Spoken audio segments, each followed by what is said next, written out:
এখন মুসুর ডালের বড়া ভেজে নেব। তার জন্য কিন্তু আমি মুসুর ডালটা প্রায় 10 মিনিট মতন ভিজিয়ে রেখেছিলাম, সেটা জল ঝরিয়ে মিক্সিং জারে যে দিয়ে দিয়েছি, আর কিছুটা কাঁচা লঙ্কা হালকাভাবে পেস্ট করে নিয়েছি, সাথে একটু লবণও দিয়ে দিয়েছি। এখন আমি পেঁয়াজ দিয়ে ডালটা মেখে নেব। বড় সাইজের একটা পেঁয়াজ কুচিয়ে নিয়েছি, সাথে দিয়ে দিয়েছি সামান্য পরিমাণে একটু হলুদ। আর আমি কিন্তু আজকে ডালটা একটু পাতলা টাইপের করে নিয়েছি, মানে একটু জল দিয়ে পেস্ট করেছি। এরকম বড়া খেতে খুব ভালো লাগে। আমরা প্রত্যেকেই একটু টাইট করে মানে বড়া করে থাকি ডালটা পেস্ট করার সময়।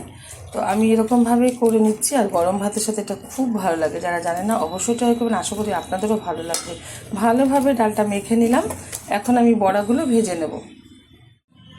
বড়াগুলো ভাজার জন্য ওভেনে কড়াই বসিয়ে তাতে দিয়ে দিয়েছি বেশ কিছুটা পরিমাণে সর্ষের তেল। আজকে আমি সর্ষের তেলে ভেজে নেব। তেলটা গরম হয়ে গেছে, আস্তে আস্তে করে বড়াগুলো ছেড়ে ভেজে নেব। আমি এরকমভাবে দিচ্ছি চারটে চারটা করে, আপনারা আপনাদের পছন্দ অনুযায়ী সেপ দিয়ে নেবেন। আর একটু বড় বানাচ্ছি আমি, মানে বড় সাইজ দিচ্ছি। বড়াগুলো একটু উল্টে দিচ্ছি।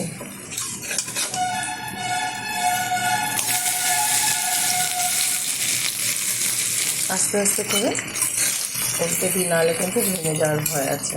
খুব সুন্দরভাবে কিন্তু এই পিঠটা হয়ে গেছে ভাজা। অপর পিঠটা ভালোভাবে ভাজা হয়ে গেলে তুলে নেবো একটা পাত্রে।